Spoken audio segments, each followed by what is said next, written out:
Breaking news. Welcome to today's headlines.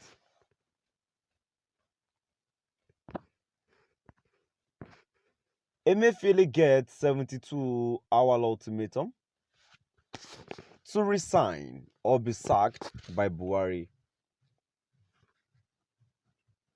Emefiele gets 72-hour ultimatum to resign or be sacked by Buhari. To my dear listeners, now I've come to the end of our today's news.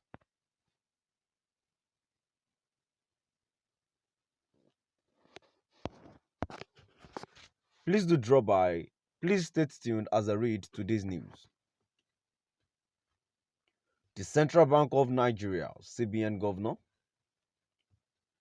Godwin Emefiele, has been issued a 72-hour ultimatum or be removed by President Muhammadu Buhari through the National Assembly.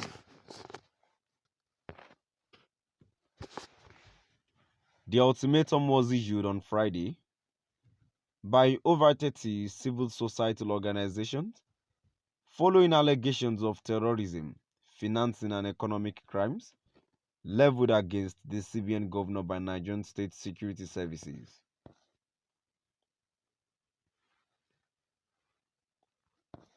The state service had sought permission to arrest and detain Emefiele to aid further investigation, but was denied by a federal high court in Abuja on account of lack of sufficient evidence. However, the National Youth Council of Nigeria, NYCN, the Citizens Network Against Corruption and Terrorism Financing, and over 27 civil society advocacy groups have called on Emefiele to humbly resign or risk being disgraced out of office. The group said, should the CBN governor fail to step down, they would be forced to demand his sacking by the President Muhammadu Buhari and the National Assembly. If there is still a modicum of honor left in Mr. Emefiele, he should immediately resign and submit himself for security examination. We, therefore, offer the assistance of urging the CBN governor, Mr. Godwin Emefiele, to immediately tender his resignation.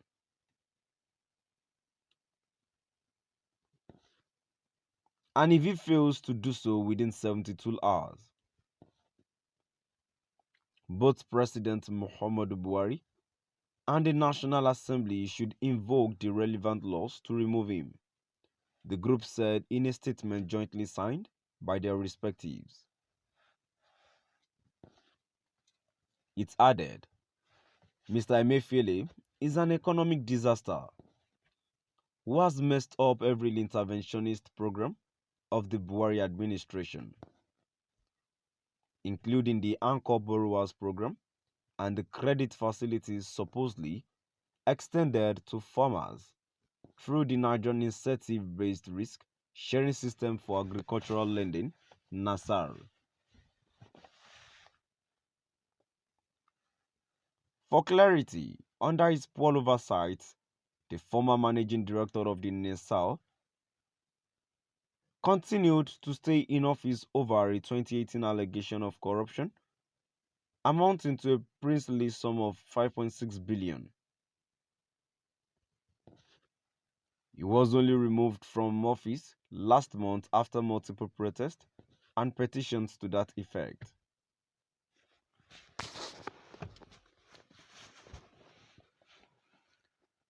It is also under his direction, supervision and control that the worst forex round-tripping regime and scam in the history of Nigeria has been allegedly perpetuated.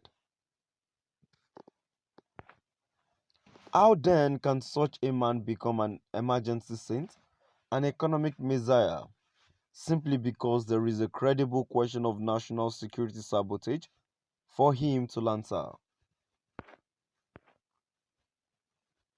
Yes, we must admit that there appear to be a coincidence between the maturity of the DSS investigation into his involvement in terrorism, financing, and the introduction of his military fashioned cashless policy, which was done without any consultation with critical stakeholders, including experts in the financial sector and the representatives of the Nigerian people.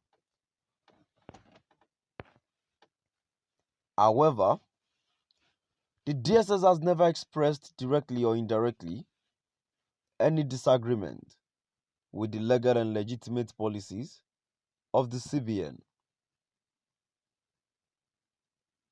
It is therefore unconscionable for anybody to infer that the DSS is doing its own constitutional duty is haunting Mr. Emefiele because of any policy.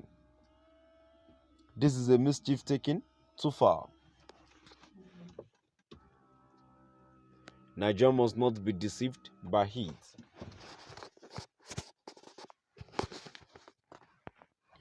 Rather, Mr. Emefiele must known for the economic disaster he has orchestrated.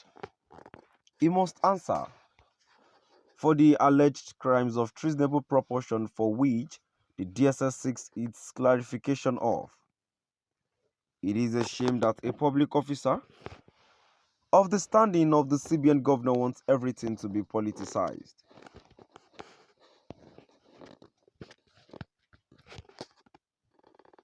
To my dear listeners, now I've come to the end of our today's news. Please do drop by the comment section and let us know what